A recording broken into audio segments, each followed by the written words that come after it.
आतंकी हरदीप सिंह निज्जर की हत्या से जुड़े इस वीडियो के बारे में वॉशिंगटन पोस्ट ने ना सिर्फ वीडियो के बारे में लिखा है, बल्कि उसने कुछ चश्मदीदों की आंखों देखी बताई है। हम आपको ग्राफिक्स के जरिए निज्जर की हत्या से जुड़ी पूरी कहानी समझाना चाहते हैं। वॉशिंगटन पोस्ट को जो 90 सेकंड का वीडियो दिया गया है, उसमें खालिस्तानी आतंकी हरदीप सिंह निज्जर ग्रे यानी स्लेटी रंग के पिकअप ट्रक से पार्किंग एरिया से बाहर निकलते दिखाई दे रहे हैं। इसी दौरान सफेद रंग की सेडान कार भी पार्किंग से निकलकर उनकी गाड़ी के साथ साथ चलने लगी। इस दौरान जब निज्जर ने अपनी गाड़ी की रफ्तार बढ़ाई तो सफेद कार में मौजूद लोगों ने भी कार की रफ्तार बढ़ा दी। इसके बाद दोनों कारें एक साथ एक ही लेन में आ गईं। इसके बाद जैसे दोनों कारें अगल बगल आईं तो अपनी सफेद सेडान में बैठे 3 लोगों ने अपनी कार की रफ्तार बढ़ा दी। उन्होंने अपनी कार को निज्जर के पिकअप ट्रक के सामने रोक दिया। निज्जर को भी अपनी गाड़ी में ब्रेक लगाना पड़ा। इसके तुरंत बाद सफेद सेडान कार से 2 हत्यारे निकले। उनके पास बंदूकें थीं। उन्होंने आतंकी हरदीप सिंह निज्जर की तरफ बंदूक तानकर 50 गोलियां बरसाईं, जिसमें से निज्जर को 34 गोलियां लगी। आतंकी निज्जर की हत्या के तुरंत बाद हत्या में इस्तेमाल की गई सेडान कार को लेकर एक व्यक्ति वहां से फरार हो गया, जबकि हत्या में शामिल 2 हमलावर भी दौड़ते हुए वहां से भाग निकले। सेडान कार घटनास्थल से तेजी से चली गई, जबकि दोनों हमलावर पास के ही कूगर क्रीक पार्क से होते हुए दूसरी तरफ की सड़क की ओर भागने लगे। इस दौरान चश्मदीद रहे एक व्यक्ति ने उनका पीछा करने की भी कोशिश की। उसने वॉशिंगटन पोस्ट को बताया कि भाग रहे दोनों हमलावरों की लंबाई 5 से 5.5 फीट के आसपास थी।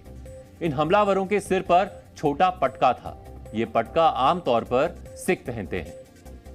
पार्क से होते हुए ये दोनों हमलावर दूसरी तरफ की सड़क पर पहुंचे, जहां पर उनका इंतजार सिल्वर रंग की कार कर रही थी। इस कार में 3 लोग पहले से ही सवार थे। ये लोग हमलावरों का इंतजार कर रहे थे ताकि वो इनको यहां से बचाकर ले जा सके। इन्हीं हमलावरों का पीछा कर रहे व्यक्ति के मुताबिक कार में सवार लोगों को वो नहीं देख पाए। पीछा करते समय निज्जर की हत्यारों ने पीछा कर रहे व्यक्ति पर भी बंदूक तान दी थी, जिसकी वजह से वो ज्यादा देर तक पीछा नहीं कर पाए। हमलावर जब कार में बैठ गए तो कार में सवार 5 साजिशकर्ता वहां से फरार हो गए। इस पूरे घटनाक्रम में एक बात साफ नजर आ रही है, वो ये कि आतंकी हरदीप सिंह निज्जर की हत्या में केवल 2 लोग शामिल नहीं थे। 2 लोगों के होने की बात कनाडा पुलिस ने बताई थी, जो कि गलत निकली। यही नहीं, कनाडा पुलिस ने इस मामले में हत्या में इस्तेमाल कार को लेकर एक फोटो जारी की थी। इस आधार पर उन्होंने माना था कि हमले में केवल इसी कार का इस्तेमाल हुआ था। पुलिस की यह थ्योरी भी गलत साबित हुई। यही नहीं, कनाडा पुलिस को अभी तक ये नहीं मालूम है कि इस हमले में शामिल लोग सिख थे या कोई और। आतंकी हरदीप सिंह निज्जर की हत्या के घटनाक्रम से एक बात साफ है कि हत्यारों ने अपनी पहचान छिपाने की ज्यादा कोशिश नहीं की थी।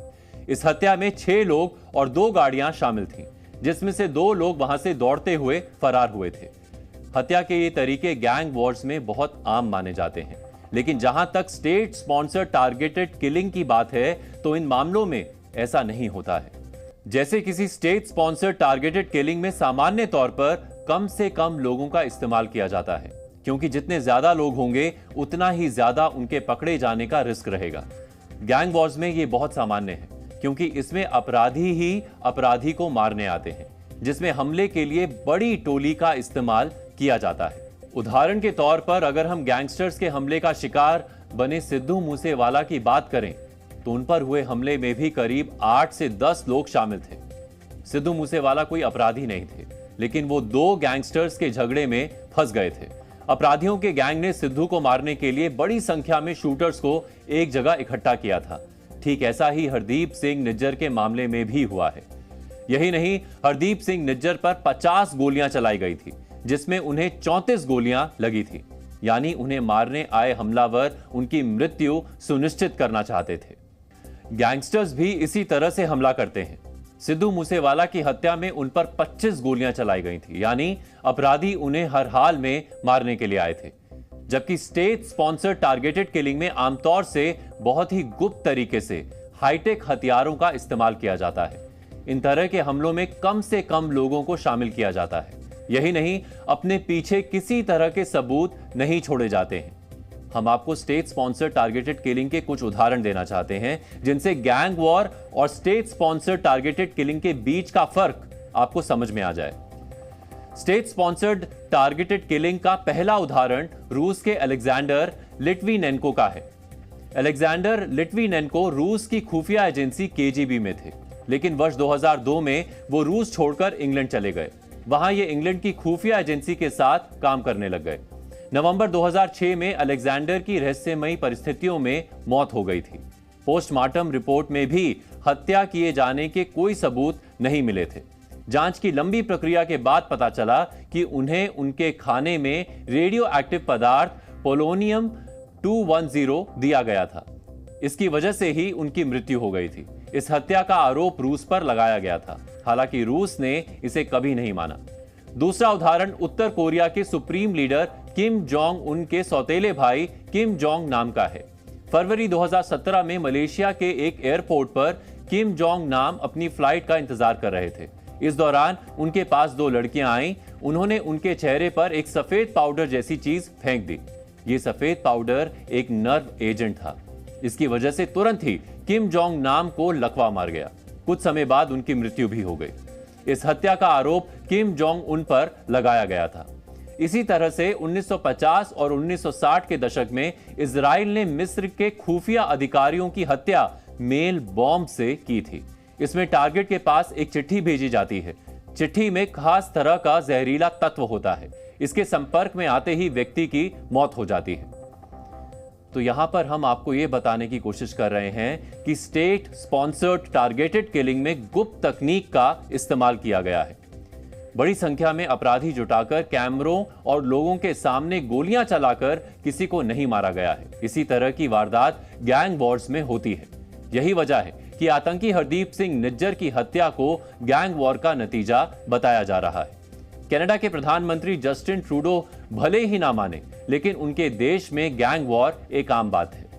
इसका एक उदाहरण बेअंत धारीवाल की हत्या है।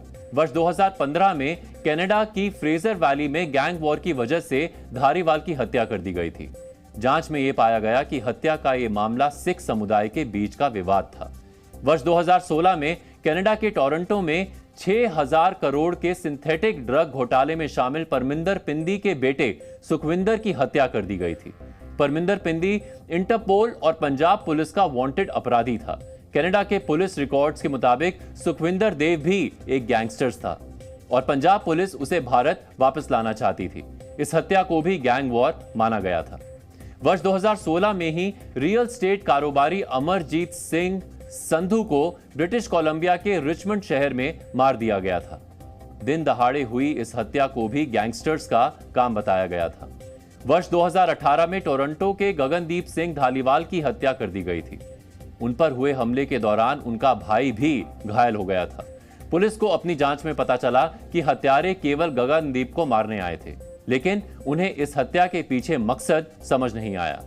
2022 में कनाडा में रिपु दमन सिंह मलिक की हत्या भी गैंग वॉर का ही नतीजा थी। मलिक ने हत्या के कुछ महीने पहले प्रधानमंत्री नरेंद्र मोदी की तारीफ में एक पत्र लिखा था। माना जा रहा है कि इसका बदला खालिस्तान समर्थक गैंगस्टर्स ने लिया था। आपको जानकर हैरानी होगी, लेकिन निज्जर की हत्या मलिक की हत्या की तरह ही की गई थी। निज्जर की हत्या एक गैंग वॉर है, इसके संकेत अब मिल रहे हैं। लेकिन कनाडा ने भारत पर जो आरोप लगाए हैं उस पर यूएनजीए में विदेश मंत्री एस जयशंकर ने इशारों में बड़ी बात कही। उन्होंने कहा कि ट्रूडो अपने राजनीतिक फायदे के लिए खालिस्तानी विचारधारा को बढ़ावा दे रहे हैं।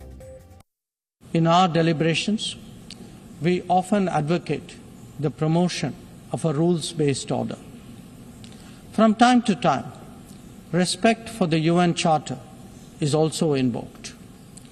But for all the talk, it is still a few nations who shape the agenda and seek to define the norms. This cannot go on indefinitely, nor will it go unchallenged. A fair, equitable, and democratic order will surely emerge once we all put our minds to it. And for a start, that means ensuring that rule makers do not subjugate rule takers. After all, rules will work only when they apply equally to all. Nor must we countenance that political convenience determines responses to terrorism, extremism, and violence.